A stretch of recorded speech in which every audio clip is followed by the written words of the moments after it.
Hey guys, good evening and welcome to my channel. We're discussing Mandela effects and the like. Thank you for joining in tonight. Welcome all Mandela effectians. Hey guys, I want to talk to you about this subject that's been brought up. I've asked my minister about eunuchs.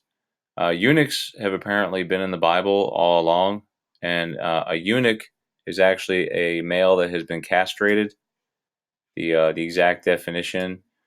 Okay, so we apparently have castrated males in the Bible. Um, and these people were basically celibate people. Let me read this verse here for you. You tell me if this sounds right. For there are some eunuchs which were so born from their mother's womb, and there are some eunuchs were made eunuchs of men, and there be eunuchs which have made themselves eunuchs for the kingdom of heaven's sake. He that is able to receive it, let him receive it. Now you tell me what sounds wrong there. Okay, basically, what I'm seeing is that eunuchs that are born so from their mother's womb sounds completely wrong. It's basically a male that is sterile or cannot have children.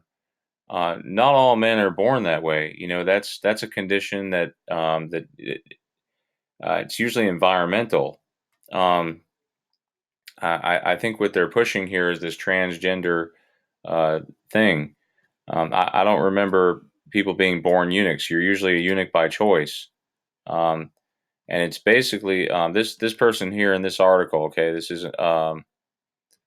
article May 21st, 2012. Morgan Guyton talks about why does God make eunuchs. Okay, he says here, he goes on to say the eunuchs in the ancient world were men who were castrated so that they could guard the king's wives and concubines without being tempted to have sex with them.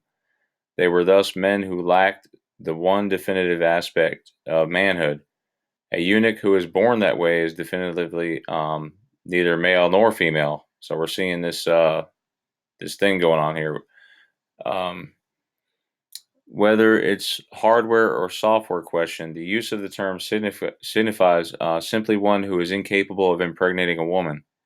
And he says here, why would God create someone like that if his entire purpose is creating men and women is to marry them off and make babies with them? The problem is that Jesus' words don't always fit neatly into the agenda of the young, reformed, and restless movement to restore the traditional gender roles of the Eisenhower era upper class family.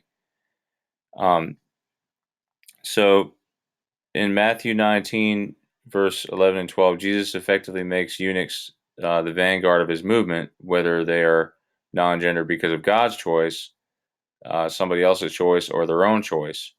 Jesus says not everyone can accept the calling to be a eunuch. But the one should accept this.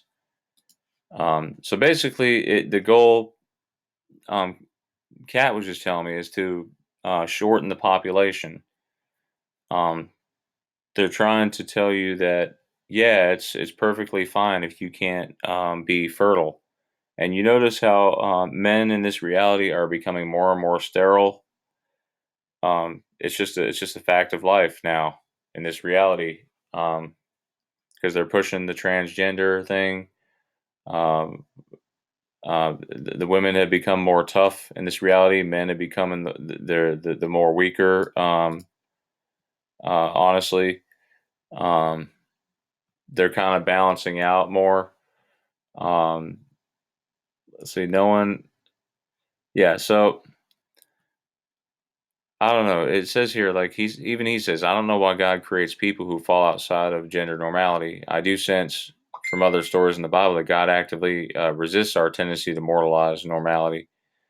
So when we try to say it's a sin for someone to be born with hormones or organs that are not normal, that's what we're doing.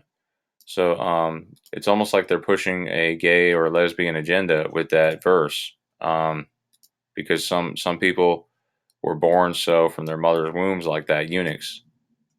And yeah, so I don't know. I find that verse really odd. I was hoping I could get some more opinions. You guys let me know what you think. If you have ever heard of a eunuch being born that way, let me know what you guys think. Thanks for checking me out. I'm putting this one down as a possible. Have a great Mandela Effect evening. God bless.